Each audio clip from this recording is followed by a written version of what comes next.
Welcome back to physics लड़की। तो देखते हैं एनसीईआरटी चैप्टर नंबर 1 से क्वेश्चन नंबर 15। क्वेश्चन है, consider a uniform electric field E is equal to 3 into 10 to the power 3 I cap Newton per coulomb. A. What is the flux of this field through a square of 10 centimeter on a side whose plane is parallel to the YZ plane? क्या बोला है इसके first part में कि अगर एक electric field है जो कि 3 into 10 to the power 3 I cap newton पर कूलम है। अगर हम ये इलेक्ट्रिक फील्ड देखें तो ये जो इलेक्ट्रिक फील्ड यहाँ पर गिवन है इसका मैग्नीट्यूड कैसा है, कांस्टेंट, ठीक है। और ये किस डायरेक्शन में आई कैप लिखा है, इसका मतलब ये जो आई कैप होता है ये यूनिट वेक्टर होता है अलोंग एक्स एक्सिस, यानी जो इलेक्ट्रिक फील्ड गिवन है ये किस में गिवन है अपन को, एक्स एक्सिस में, राइट। तो ये रहा एक्स एक्सिस में हमारी इलेक्ट्रिक फील्ड, ठीक। ये हमने ड्रॉ कर लिया हमारा इलेक्ट्रिक फील्ड, ठीक है। ये हो गया हमारा वाई एक्सिस और इधर आएगा हमारा जेड एक्सिस, ठीक है। अब यहाँ पर क्या बोला है ए पार्ट में, what is the flux of this field through a square of 10 centimetre on a side whose plane is parallel to the YZ plane.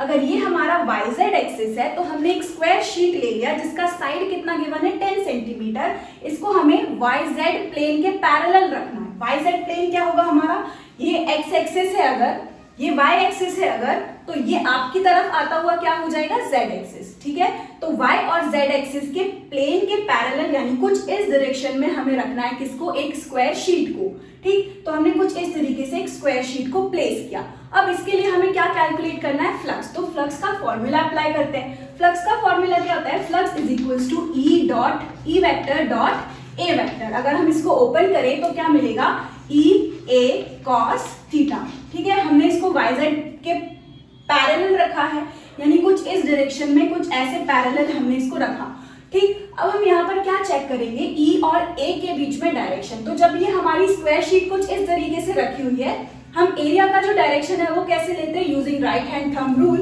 और कुछ इस तरीके से हम एरिया वेक्टर का डायरेक्शन निकालते हैं, ठीक है। ये हो गया हमारा एरिया वेक्टर का डायरेक्शन, और सेम इसी डायरेक्शन में क्या है, इलेक्ट्रिक फील्ड भी। तो इलेक्ट्रिक फील्ड और एरिया वेक्टर दोनों कैसे आ रहे हैं, सेम डायरेक्शन में। और जब दो वेक्टर सेम डायरेक्शन में हो तो उनके बीच में जो एंगल होता है दैट इज 0 डिग्री, राइट। तो एंगल निकल गया, इलेक्ट्रिक फील्ड ऑलरेडी गिवन है, एरिया हम निकाल लेते हैं।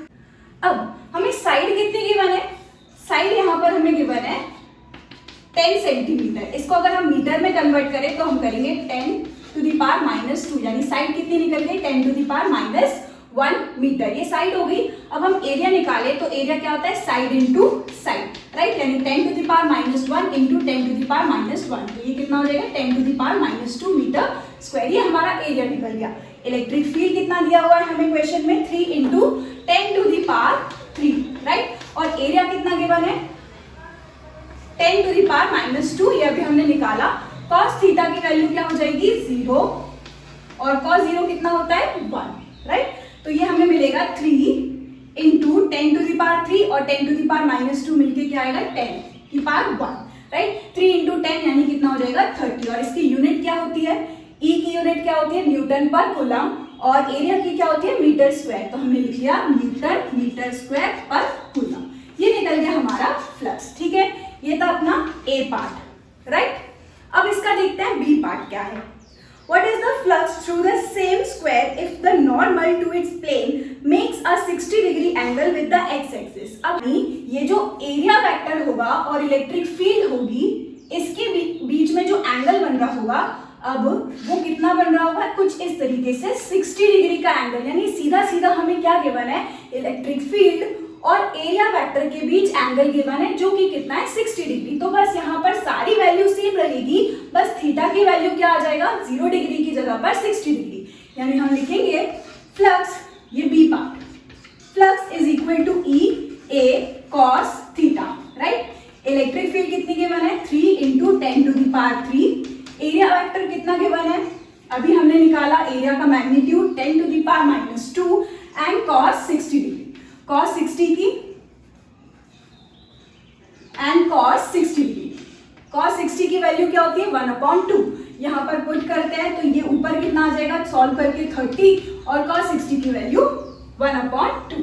इसको काटेंगे तो कितना आ जाएगा यार, 15, और यूनिट मैंने अभी बताई कैसे निकालना, न्यूटन पर कूलम मीटर स्क्वायर। 15 क्वेश्चंस में हमें क्या कहा था कि if the normal to its plane makes a 60 degree angle with the x axis, कि हमारा जो नॉर्मल है वो x एक्सिस से कितने डिग्री का एंगल बना रहा है, 60 डिग्री का, राइट। तो एरिया वेक्टर और x एक्सिस यानी इलेक्ट्रिक फील्ड के बीच जो एंगल था वो कितना आया, 60 डिग्री। लेकिन एक और टाइप का क्वेश्चन यहाँ पर पूछा जाता है कि if the plane makes an angle of 30 degree with the x axis, इसका मतलब ये हमारा x एक्सिस और यहाँ पर जो प्लेन है उस प्लेन का ही एंगल जो होता है, प्लेन का ही जो एंगल है वो कैसा रहेगा, ऐसे 30 डिग्री का, ठीक है। तो कुछ इस तरीके से ये हमारा प्लेन कितने डिग्री का एंगल बना रहा है, 30 डिग्री का। तो इलेक्ट्रिक फील्ड और एरिया वेक्टर के बीच जो एंगल है वो कितना हो जाएगा, ऑब्वियसली 60 डिग्री का। कैसे, देखो ये हमारा प्लेन है, ठीक, इसको हमें एक्स एक्सिस से कितने डिग्री पर रखना है, 30 डिग्री पर। तो कुछ इस तरीके से ये हो गया एक्स एक्सिस, ये एक्स एक्सिस और प्लेन का जो एंगल होगा वो कितना हो जाएगा, 30 डिग्री का। और नॉर्मल हमारे प्लेन से कितने डिग्री का एंगल बनाता है, 90 डिग्री का। 90 माइनस 30 यानी कि इलेक्ट्रिक फील्ड और एरिया वेक्टर के बीच जो एंगल निकलेगा वो कितना होगा, 60 डिग्री, ठीक है। तो उसमें हम थीटा की वैल्यू कितनी रखेंगे, 60। लेकिन क्वेश्चन में क्या गिवन रहता है, एंगल थीटा 30 डिग्री देता है, लेकिन वो होता है प्लेन और एक्स एक्सिस के बीच का। आई होप आपको ये चीज समझ आई हो। अब देखते हैं question number 16। What is the net flux of the uniform electric field of exercise 1.15 through a cube of side 20 cm oriented so that its faces are parallel to the coordinate planes? ठीक है, यहाँ पर क्या बोला है, अब हमारे पास 15th question में जो शीट थी उसकी जगह पर यहाँ पर अपन को क्या दे दिया है, एक क्यूब दे दिया है, राइट। कुछ इस तरीके से हमें क्यूब दे दिया, जिसके लिए जो इलेक्ट्रिक फील्ड है वो तो अभी भी वही है जो हमारे 15th क्वेश्चन में थी, कितनी, 3 × 10⁻³ न्यूटन पर कूलम। किस डायरेक्शन में, अभी भी एक्स एक्सिस डायरेक्शन में ही है, ठीक है। अब हमें बताना है कि इस क्यूब के थ्रू जो टोटल फ्लक्स होगा वो कितना होगा। अगर हम यहाँ टोटल फ्लक्स निकाले तो इसके कितने फेसेस है, टोटल 6 फेसेस है। अपन फर्स्ट वाला फेस किसको मान लेते हैं, ऊपर वाले को, सेकंड नीचे वाले को, थर्ड इस साइड वाले को, फोर्थ इस साइड वाले को, फिफ्थ फ्रंट फेस को मानते हैं और सिक्स्थ हमारा इसके जस्ट पीछे वाला फेस, राइट। तो ये हमारा 6 फेसेस हो गए। तो यहाँ पर फ्लक्स सबके लिए कैसा निकलेगा, अलग अलग। अगर हम यहाँ पर इसके फ्रंट वाले फेस के लिए एरिया वेक्टर देखें तो एरिया वेक्टर कैसा निकलेगा, ये इलेक्ट्रिक फील्ड, ये इसके बीच में जो एंगल है वो कितना है, 90 डिग्री, 90 डिग्री। और अगर हम फ्लक्स का फॉर्मूला देखें तो फ्लक्स किसके बराबर होता है, E A cos थीटा, और थीटा को अगर हम 90 डिग्री रखेंगे तो हमें रिजल्ट क्या मिलेगा, 0, राइट। तो फ्लक्स जो होगा इस क्यूब के लिए वो 4 फेसेस के लिए तो कैसा हो जाएगा, 0। कौन से, ऊपर वाला फेस, क्यों, क्योंकि एरिया वेक्टर और इलेक्ट्रिक फील्ड यहाँ पर भी कैसा होगा, 90 डिग्री का एंगल बनाए हुए। नीचे वाले फेस को देखो तो एरिया वेक्टर और इलेक्ट्रिक फील्ड 90 डिग्री का एंगल बनाएगा। फ्रंट वाले फेस को देखेंगे तो इलेक्ट्रिक फील्ड और एरिया वेक्टर के बीच में एंगल फिर से कैसा होगा, 90 डिग्री। अगेन बैक वाले फेस को देखेंगे तो एरिया वेक्टर और इलेक्ट्रिक फील्ड का कैसा डायरेक्शन आएगा, एंगल होगा 90 डिग्री, राइट। तो 4 फेसेस के लिए जो फ्लक्स निकलेगा वो क्या निकलेगा, 0। बचेंगे कौन से फेस, 2 फेस, कौन सा, लेफ्ट साइड वाला और राइट साइड वाला। यहाँ पर एरिया वेक्टर और इलेक्ट्रिक फील्ड दोनों कैसे होंगे, सेम डायरेक्शन में।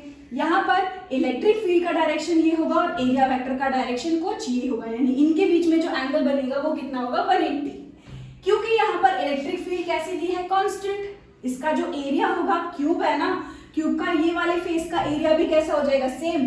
ये वाले फेस का भी एरिया कैसा हो जाएगा, सेम। अगर हम टोटल फ्लक्स निकालेंगे तो इसके लिए क्या निकलेगा, E A cos 0 डिग्री, ठीक है, प्लस इसके लिए निकालेंगे तो E A cos 180 degree, right. तो यहाँ से क्या मिलेगा, E A cos 0 की वैल्यू रख दी 1 और यहाँ से 180 डिग्री की वैल्यू क्या आएगी, माइनस E A, राइट। तो ये जो फ्लक्स होगा वो कैसा मिलेगा, टोटल फ्लक्स 0। इसको हम ऐसे भी समझ सकते हैं, यहाँ इस क्यूब के लिए, क्लोज्ड फिगर के लिए जितनी इलेक्ट्रिक फील्ड लाइन एंटर हो रही है इसमें, उतनी ही इलेक्ट्रिक फील्ड लाइंस क्या हो रही है इससे बाहर। यानी कि total electric field lines entering the surface is equal to the total electric number of electric field lines exiting the surface, hence the total flux, the net flux through this cube will be equal to 0। हम इसको एक line में भी and कर सकते हैं या फिर कुछ इस तरीके से मैथमेटिकली 6 फेसेस के लिए सॉल्व कर भी हम एक्सप्लेन कर सकते हैं कि जो टोटल फ्लक्स होगा वो कितना आएगा,